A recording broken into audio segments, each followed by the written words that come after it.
Good morning, everybody. Hope you're having a great week. I want to wrap up our discussion of the sixth of the six constant mitzvos, and then maybe we'll do a summary on all six of them next week. So the sixth mitzvah is the mitzvah of not following after your eyes and your heart, and we've been discussing it from the point of view of the struggle between physical pleasure, spiritual pleasure, the choices that we make. But there's one more insight that I really want to share with you, and that is the Talmud actually says something kind of surprising.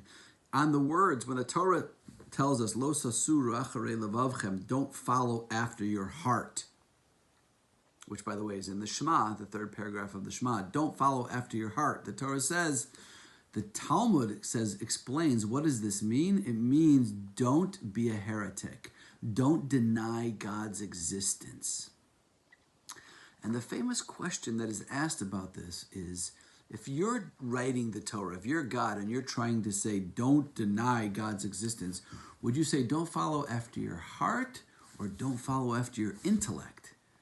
One would think that failure to recognize and to see God in existence is an intellectual error, an intellectual failure, right? Not going through the logic and understanding that if finite existence exists, then there has to be an adequate antecedent cause which can bring it into existence, which means something has to pre-exist finite existence. That's called the first cause proof.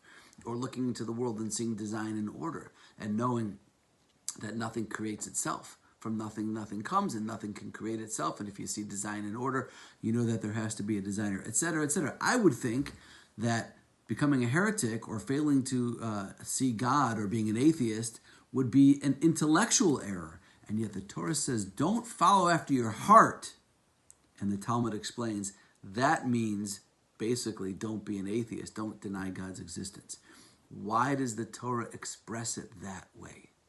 Amazing, amazing insight. Rabbi Elchanan Wasserman explains that failure to recognize God, failure to see God in this world, or being an atheist, if you will, it's not an intellectual error at all. It's an emotional error. Because intellectually speaking, there is nothing that is more simple and more clear if we're logical and we're being real and we're not allowing our emotions to affect our intellect.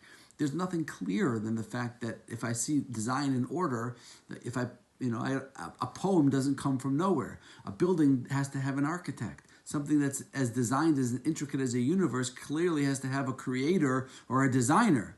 It's not an intellectual error. What causes us to fail to see God? It's an emotional error. I don't want it to be true.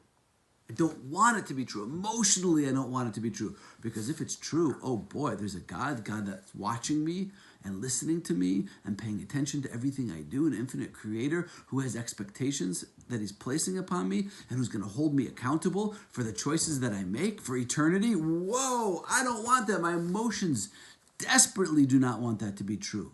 So what happens? Our emotions and our brain do not exist in vacuums. They are so deeply interconnected to one another.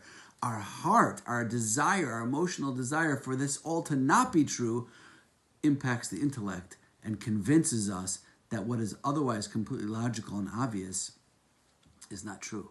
So don't follow after your heart means don't allow your desire for a specific outcome in the question of does God exist or does not God exist.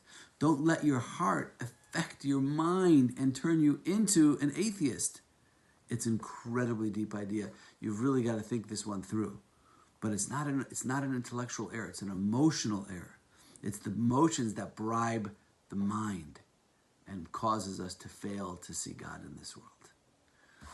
Think about it. Really, it needs a lot of thought. I wish we had more time.